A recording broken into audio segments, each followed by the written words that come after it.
Bonsoir à tous et bienvenue à la une de ce journal. Ce drame survenu ce matin à Abobo, un chauffeur de taxi a ôté la vie à sa compagne. L'homme l'a d'abord découpée avant de lui retirer ses parties intimes. Ce soir, dans le carton rouge, nous irons à Bougounisso, ce quartier où vivent environ 10 000 âmes, est situé à Abobo PK18 au nord d'Abidjan. Un quartier dans un état d'insalubrité avancé, comme vous le verrez dans le reportage que nous vous proposerons. C'est un véritable drame, ce qui est arrivé ce matin dans la commune d'Abobo. Un chauffeur de taxi a ôté la vie à sa compagne. L'homme l'a d'abord découpée avant de lui retirer ses parties intimes. Le meurtrier n'a pas réussi à échapper aux mailles des filets de la police, mais avant, il a été copieusement battu par les populations. Selon les témoignages recueillis, l'homme a ainsi tué sa compagne simplement parce qu'il n'avait pas d'argent et avait recours aux pratiques satanistes. Toujours selon les témoins, c'est leur unique fille qui a alerté les voisins en criant « Papa est en train de tuer maman ». Nous reviendrons sur ce drame qui a choqué les populations d'Abobo dans nos prochaines éditions. C'est bientôt la rentrée des classes et à quelques jours de la reprise, les parents s'activent pour les besoins de leurs enfants. Parmi ces priorités de la rentrée des classes figurent les tenues scolaires. Plusieurs parents d'élèves sont partagés entre prêt-à-porter et tissus. Nous, Sangaré et Kone Pargasoro Demadongui ont rencontré certains parents. Le reportage. Le 12 septembre prochain, les élèves reprendront le chemin des classes. Et la tenue scolaire reste un élément majeur pour eux. Pour répondre à leurs besoins, les commerçants s'activent déjà. Vendeuse d'habits pour enfants à Adjamé, Awa a dû meubler sa boutique pour la circonstance aux couleurs des tenues scolaires. Je vends habits d'enfants pour les garçons et puis pour les filles. La rentrée scolaire, si ça arrive là, on change, on fait habits d'école. Je vends en gros, je vends en détail. Prix d'en gros, là, 2000. Prix de détail, là, 2500. Des prêt-à-porter qui font l'affaire des parents d'élèves. Tu vas payer tissu, tu vas le donner tailleur. Voilà plus de tailleur, plus de tissu. C'est trop élevé. Bon, ça c'est moins cher. C'est vrai que les parents préfèrent de prendre prêt-à-porter pour habiller leurs enfants. C'est rapide. Quand tu viens, c'est déjà cousu, tout. Tu prends, dès que tu prends, tu t'en vas, c'est fini. Mais le conseiller, quand tu donnes, souvent, la rentrée arrive, il n'a pas encore fait. Je suis venue acheter habit de mon enfant. Il a la maternelle grande section. L'année passée, après à 2500, c'est devenu 3000 francs, 3500. À Adjamé, pour ses achats, Yolande n'a jusque-là pas trouvé de tenue à la taille de sa fille âgée de 8 ans. J'ai une petite fille de 8 ans. J'ai voulu acheter une robe d'école. Particulièrement comme elle a déjà une robe simple, elle voulait une robe en escalier. Là, je suis venue, elle m'a proposé les mêmes robes. J'ai décidé que vraiment, elle me propose. Je voulais l'autre, mais elle dit qu'il n'en a pas. Pour éviter ces difficultés, certains parents d'élèves préfèrent acheter les tissus pour les faire coudre. Et Dite Koulibaly a opté pour ce choix. Si tu veux payer ce qu'il y a déjà cousu, l'enfant n'est pas là, c'est pas évident que ça puisse rentrer à l'enfant. Donc, tu payes le tissu, tu vas coudre. Là, tu es sûr que c'est bon. Et puis, il y a plusieurs qualités de tissu. C'est ce qui est déjà coudu, ce qu'on coupe pour vendre là, c'est pas tout qui est bon. Et le tissu, tu achètes, 1 mois, 2 mois net, ça commence à se dégrader. Mais il est préférable d'acheter un tissu que tu connais déjà la qualité et puis tu vas coudre. Que ce soit des prêt-à-porter ou des tissus à faire coudre, le tout, c'est de permettre aux enfants d'être mieux vêtus pour aller à l'école. Sur l'île Boulay, c'est plutôt la joie et le soulagement chez les parents. Ils n'ont pas de soucis à se faire quant aux tenues scolaires de leurs enfants. C'est maintenant qu'une deuxième école verra le jour. Un fils de cette île où vivent 5000 âmes a décidé d'y construire une école dotée d'une cantine. Les travaux ont été lancés en présence des autorités éducatives. Nous, Sangaré. C'est une île située dans la lagune Abi, à 10 minutes du village de Niango-Lokwa, dans la commune de Yopougon par la traversée. L'île Boulay 2 compte 5000 âmes réparties dans 5 campements. Faute d'infrastructures scolaires, chaque jour, certains élèves obligés de traverser la lagune pour se rendre à l'école dans le village de Niango-Lokwa ou d'Azito, dans la commune de Yopougon. Une traversée qui n'est pas sans danger. Elle met en péril la vie de ses élèves, d'où l'inquiétude des parents. Quand les enfants traversent l'eau, voilà, ce sont des risques. Donc notre souci majeur, nous voulons que vraiment l'État ou bien les autorités de la mairie puissent faire quelque chose, construire une école pour que nos enfants soient à côté de nous. S'ils sont à 10 000 pour l'entrée en 6e, ça c'est autre cas. Mais pas quand ils sont au primaire, ils sont petits. Matin, quitter très tôt la maison, et il faut que les gens les accompagnent. Tout cela, ça nous crée tous les problèmes. Donc notre souhait, que l'État pense à nous, à nos problèmes, pour que nous aussi ayons le cœur tranquille. Dans quelques mois, cette situation sera un lointain souvenir pour les élèves et leurs parents. L'un des fils de l'île décide de construire une nouvelle école en plus de la seule qui existe. Un geste pour lutter contre la déscolarisation. Depuis petit, j'ai rêvé toujours que si j'ai grandi, que Dieu me fait grâce, je construis l'école. Aujourd'hui, par la grâce de Dieu, je suis chef d'entreprise. Je pense que c'est le moment pour moi de réaliser mon rêve d'enfance. Une initiative saluée par parents, autorités coutumières et éducatives. Je serai une IEP plus opérationnelle en termes d'accueil des enfants. Et puis bon, c'est sur une très belle île qui a de l'avenir. Et surtout, les enfants vont plus traverser de grandes distances, parcourir de grandes distances pour venir à l'école. Un sentiment de joie. Nous sommes le village propriétaire de la terre. Ça y va directement dans la droite ligne de notre politique. Décentraliser l'école. En plus de l'école, une cantine scolaire verra également le jour à l'île Boulet 2. Les travaux de ces infrastructures scolaires, qui vont coûter 42 millions de francs CFA, vont s'achever dans 14 mois. Pendant ces vacances scolaires, les enseignants des écoles privées subviennent difficilement à leurs besoins. Les enseignants vacataires, comme on les appelle, vivent dans la précarité avec de maigres moyens. Ils sont obligés de mener quelques petites activités génératrices de revenus durant les vacances. Nous sommes allés à la rencontre de quelques enseignants dans la commune d'Abobo. Reportage Clarisse Kanyala, Anicette Konan-Blessing. Pour subvenir à ses besoins, Charles, enseignant dans un établissement scolaire privé, s'est reconverti en promoteur de spectacles pendant ses vacances scolaires. Professeur de preuves physiques et sportives, EPS, il ne perçoit aucun salaire pendant ses vacances. Pendant les vacances, ce n'est pas facile. Parce qu'il y a des écoles privées qui te payent jusqu'en mai. Après mai, il y a la vie qui continue, il y a des mois encore. Il faut payer la maison, il faut payer la nourriture, il faut payer le courant, l'électricité, il y a trop de choses. Donc, il faut qu'on change de casquette en fait. Actuellement, je ne suis pas un professeur. Je suis dans le domaine des showbiz, je suis dans le management pour gérer mes activités, pour qu'ils puissent gérer les vacances. Après la rentrée, je suis professeur. Parce que ce qui ne fait pas ça, qui va te donner à manger en vacances.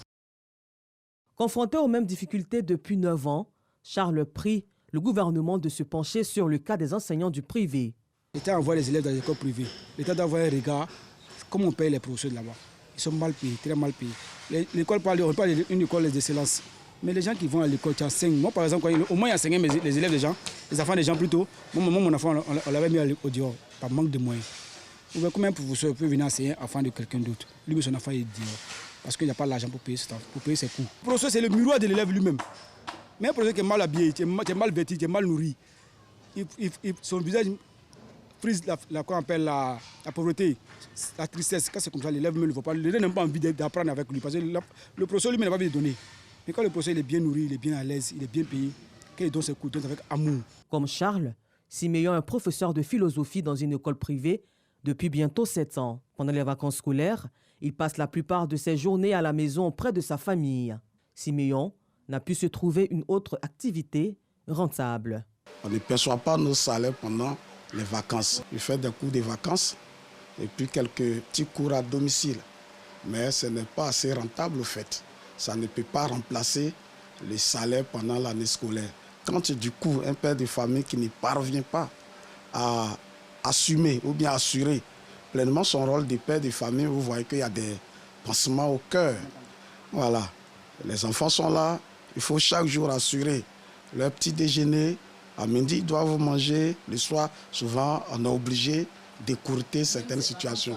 Contrairement aux professeurs vacataires du privé qui peinent à joindre les deux bouts pendant les vacances scolaires, de nombreux autres arrivent tant bien que mal à subvenir aisément à leurs besoins. Les vacances scolaires, une aubaine pour eux de marquer un arrêt pour le repos. Pendant les vacances, je me repose. Voilà, le mois fini, il va à la solde. Voilà. Et comme c'est bientôt la reprise, je me sens dans l'obligation de venir quand même commencer un peu le service, un peu. C'est vrai que ce n'est pas encore effectif comme on le veut, comme on le souhaite, mais... Ils sont nombreux, ces enseignants du privé qui se retrouvent au chômage pendant les vacances scolaires. Pour le fondateur de l'école privée, Mamadou Koulibaly, d'Abobo Samonké, Les enseignants du privé sont soumis à un système de rémunération selon le statut. Nous avons 2 types d'enseignants. Le premier type, ce sont les enseignants vacataires.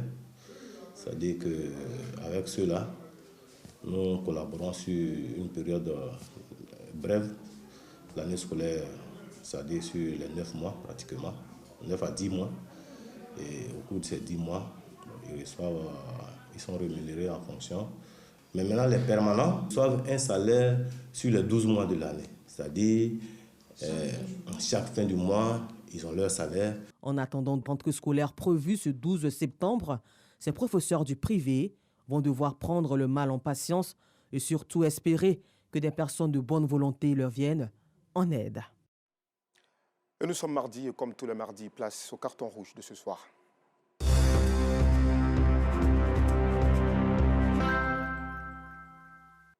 Carton rouge aux populations de Bougounisso ainsi qu'aux autorités de la commune d'Abobo. Ce quartier est si insalubre que l'équipe de rédaction se demande bien comment font les 10 000 âmes qui y vivent. Entre les eaux usées, les odeurs fétides et nauséabondes et les tas d'ordures déposés à tous les recoins de l'agglomération, les riverains essaient de construire chaque jour leur bonheur. Ces conditions de vie choquent et méritent bien une sanction. Sur place, Anissette Konan-Blessing, Seri Konaté et Seydou Ouattara. Bougounisso, commune d'Abobo. Aboubakar Koné sacrifie encore une fois à la tradition. Ce geste, il l'exécute tous les matins avant de se rendre sur son lieu de travail. Il le fera encore et encore. C'est la seule option pour lui de se prémunir des maladies. Le coin n'est pas trop propre, donc je balaye. Je ne veux pas que les moustiques viennent piquer, que nous donnent des paludismes. Je préfère balayer au cas où là, l'eau ne va pas choquer devant ma maison. Heureusement pour nous, il accepte de nous faire visiter Bougounisso.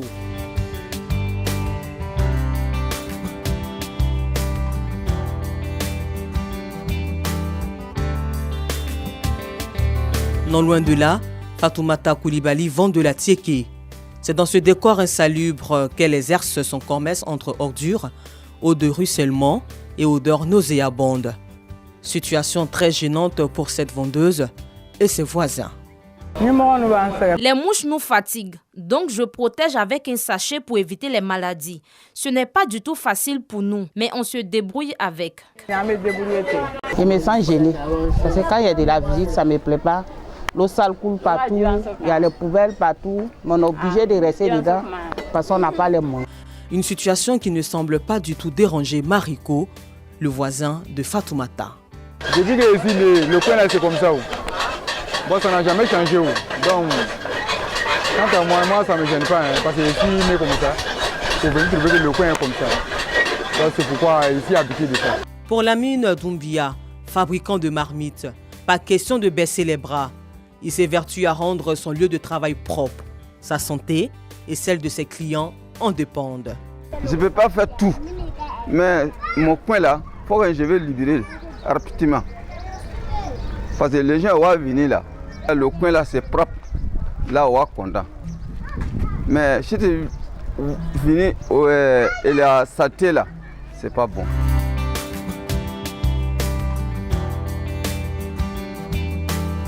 L'implication de tous les riverains est primordiale dans la lutte contre l'insalubrité à Bougounisso. Souvent même les dimanches comme ça, on se lève et puis on nettoie ces eaux-là. En tout cas, on rend ça propre. Pour que l'eau puisse évacuer plus rapidement les ordures, on les renverse dans une poubelle qui a un peu de l'eau là-bas. Aux autres, on leur dit de placer des poubelles devant ce soir. Maintenant, de verser la poubelle lorsque les camions citernes passent. Mais certains qui refusent, ils ignorent totalement les conséquences. Donc c'est pour ça qu'ils ne font pas. Bon, ils veulent qu'on les force souvent. Bon, les autorités viennent leur dire « Ah, faites ça ».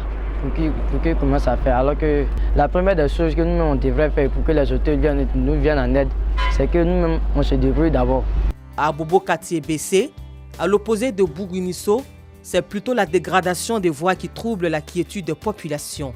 À l'origine de cette dégradation du bitume, les eaux usées qui coulent de façon récurrente sur la chaussée. Elles proviennent des regards mal entretenus. Avenue Kaza, que nous avons surnommé Avenue Kaka, et principalement la rue Boudji, la rue qui mène au collège Les Pingouins. Depuis des années, nous sommes confrontés à ces eaux usées-là qui ne sont que la faute de certains propriétaires de coups mal intentionnés qui se permettent de vider les regards aux yeux impuissants de la population. Vraiment, nous sommes fatigués de ces mauvaises odeurs qui nous rendent malades. Et on interpelle toujours nos autorités compétentes afin de mettre fin à un tel agissement. À quand la prise de conscience des riverains des quartiers de Bougounisso et Abobo-Bessé? En attendant donc la rédaction de RTI2 donne un carton rouge aux riverains de Bougounisso qui déversent des eaux usées domestiques. Carton rouge également aux propriétaires de maisons du quartier Abobo-Bessé à qui incombe l'entretien d'un regard d'où s'échappent des eaux usées. Enfin, carton rouge aux autorités municipales de la commune d'Abobo pour leur indifférence face à l'insalubrité dans ces quartiers.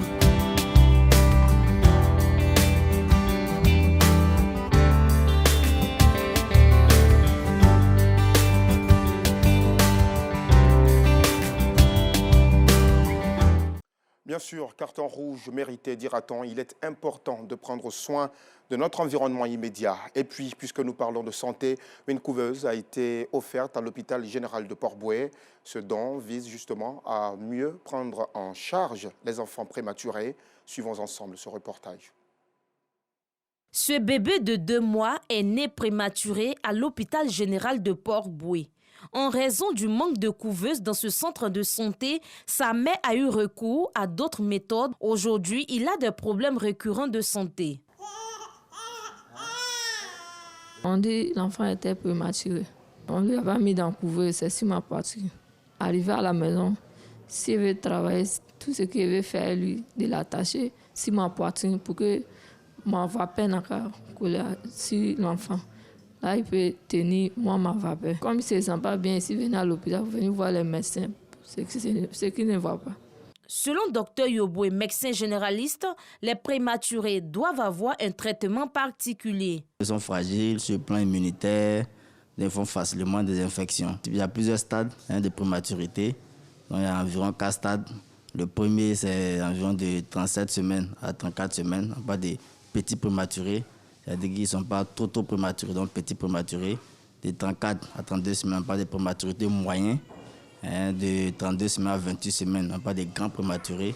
Et en moins de 28 semaines, on parle des très grands prématurés, mais des prématurés, c'est-à-dire qu'ils ne sont pas viables. Pour les grands prématurés et les très grands prématurés, si l'enfant n'est pas pris en charge dans une couveuse, le plus rapidement possible, c'est le décès à coup sûr. L'hôpital général de Port-Bouët ne dispose pas de couveuse fonctionnelle. Pourtant, la maternité enregistre plus de 15 naissances par jour. Si on a une couveuse au sein de l'hôpital ici, ça sera tranquille pour tout le monde, pour les patientes, également pour les mamans et aussi pour le personnel soignant. Parce qu'on en a besoin vraiment pour la prise en charge de nos bébés. Pour sauver la vie des prématurés de cet institut, les natifs du 4 août ont fait don d'une couveuse d'une valeur de 4 millions de francs CFA. Après renseignement dans la zone d'Abidjan Sud, il n'y a pas de couveuse. Donc Port-Bouët étant une grande commune, on a préféré choisir cet hôpital. Beaucoup de personnes se retrouvent avec des enfants qui décèdent prématurément. Et donc on veut pallier un tout petit peu à ce problème-là. Ce geste vient combler le déficit de couveuses et faciliter la prise en charge des prématurés. Je dis merci aux natifs du 4 août. Ça fait chaud au cœur. On ne peut que leur dire merci. On en avait vraiment besoin. On a des bébés prématurés qui sont évacués dans les structures périphériques, notamment dans les CHU de Angré, Cocody et Trècheville, pour une meilleure prise en charge. Mais je pense qu'on pourra le faire désormais chez nous. Les natifs du 4 août est un groupe constitué à partir de Facebook et qui œuvre dans plusieurs domaines, dont la santé. Dans nos prochaines éditions, nous irons à Agadez, la plus importante ville du nord du Niger, située entre le Sahara et le Sahel. Agadez est aussi le cœur de la culture des dattes. Vous le savez, ces fruits riches en glucides, protéines, vitamines et fibres sont nos tropiques, on les appelle tamaro et on les retrouve notamment chez les musulmans lors de la rupture du jeûne du Ramadan. L'exceptionnel reportage de notre envoyé spécial Bintou Pekele au Niger vous sera proposé très prochainement. Et pour finir, au Soudan du Sud, plus de 50 000 combattants de factions rivales de la guerre civile dans le pays ont intégré ce mardi les nouvelles armées et polices du pays, le début de l'application de l'accord de paix de 2018. C'est la fin de cette édition. Merci aux équipes techniques de rédaction. Retour de l'information à 12h30. Quant à moi, on se dit à très vite. Bonsoir.